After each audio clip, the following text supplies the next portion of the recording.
mkuu wa chuo cha Jema Institute of Technology JIT, kilichopo mkoani Mwanza, wilaya ya Nyamagana, kata ya Mkuyuni, eneo la viwanda.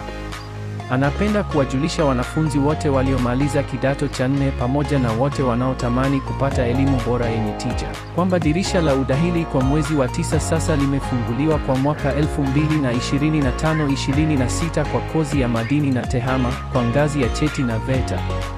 Tunawaalika wazazi, walezi na wanafunzi wote kujiunga nasi Jema Institute of Technology, chuo kinachokuletea elimu bora, yenye ubunifu na inayokuandaa kuishi maisha ya mafanikio na heshima. Wasiliana nasi kwa msaada zaidi. 0765336569 au 0677289199. Tembelea tovuti yetu pia. Nyote tunawakaribisha. Jema Institute of Technology, elimu ya ubora kwa maisha ya kesho.